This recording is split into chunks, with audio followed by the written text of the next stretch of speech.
Assalamualaikum dan hai, nama saya Hazim Mahidin. Pada video kali ini, saya akan review satu buku yang bertajuk Essentialism, The Disciplined Pursuit of Less yang ditulis oleh Greg McKeown. Jadi, stay tuned.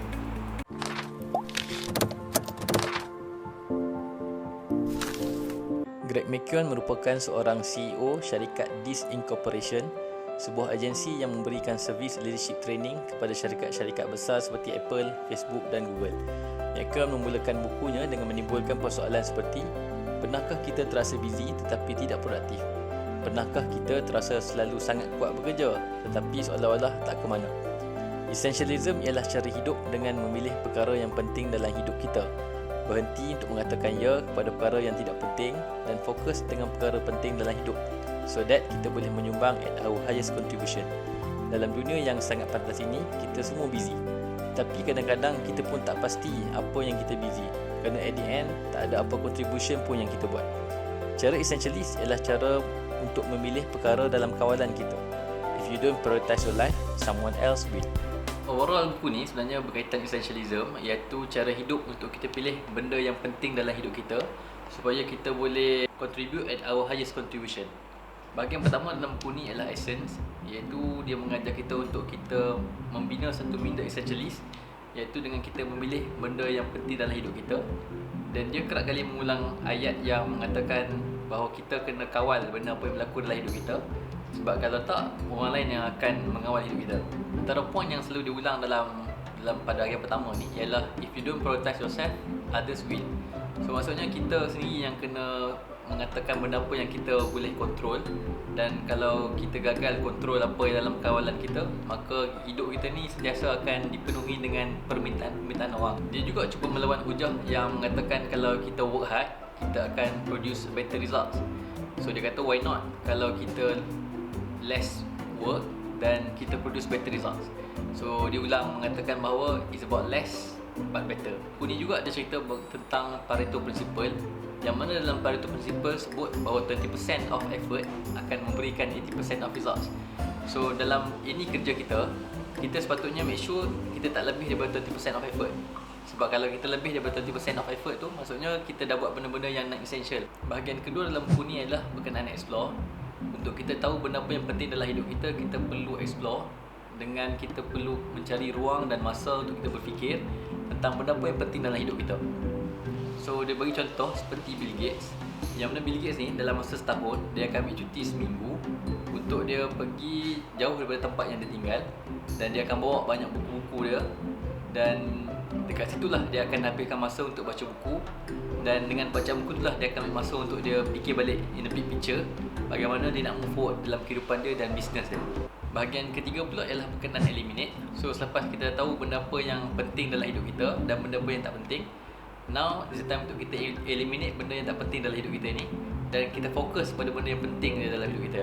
Antara poin yang menarik dalam bahagian ketiga ni ialah untuk organisasi ataupun kita sendiri, kita perlu ada clarity dalam setiap tugasan kita. Contohnya sebagai sebuah organisasi, dia akan ada visi dan misi. So visi dan misi tu mesti kena clear, so that kerja di peringkat bawahan dia akan tahu apa yang patut dia deliver. Dan bila mana dia confused tentang benda apa yang patut dia deliver, maka dia akan timbul perasaan rasa marah dan rasa stres. Dan benda ni tidak baik untuk organisasi dan menyebabkan dia tak boleh deliver apa yang dia dikehendaki. So sangat penting untuk kita ada clarity, clear dengan benda apa yang kita nak dalam hidup kita ataupun dalam task kita, so that kita boleh deliver perkara tu dengan baik. Seterusnya, saya rasa poin yang paling penting dalam buku ni ialah untuk kita ada keberanian mengatakan tidak ataupun say no kepada orang yang minta kepada kita untuk buat sesuatu. Contohnya kalau kebiasaan kita di kehidupan kita ni, akan ada orang yang akan minta kita buat something, buat tu, buat ini, dan bila kita katakan yes, dia akan menambahkan lagi task list kita. Kita punya to-do list kita dah banyak, tapi bila kita katakan yes, maksudnya kita dah commit tentang benda tersebut, dan dia akan menambahkan lagi to-do list kita ini. Dan benda inilah yang perlu kita elakkan, sebab kalau tak, orang lain yang akan mengawal kehidupan kita, dan pada ketika itulah kita akan sentiasa busy dan tak ada masa lagi untuk kita fikir tentang apa yang kita nak dalam kehidupan kita. Bahagian terakhir dalam buku ni ialah berkenaan execute. So lepas kita dah tahu benda apa yang tak penting dalam hidup kita dan benda apa yang penting, now is the time untuk kita buat benda tu Dan bila kita nak execute benda tu, kita kena ada buffer zone. Apa yang dimaksudkan dengan Great Mercure? Contohnya kalau kita ada international flight pukul 7 pagi, kita mesti nak ada buffer 2 jam sebelum kita dah ada di airport. Contohnya pukul 5 pagi dah ada di airport. So kita nak ada buffer. So cadangan Mercure dalam buku ni, any estimated time yang kita estimate untuk setiap task list ataupun to-do list kita tu, kita kena tambah 50% buffer. So that kalau ada apa-apa yang berlaku di bahagian hadapannya, kita dapat anticipate benda tu. Terusnya lagi, untuk to-do list kita yang banyak tu, bila dah kita tahu benda apa yang penting juga untuk kita buat benda yang paling susah sekali.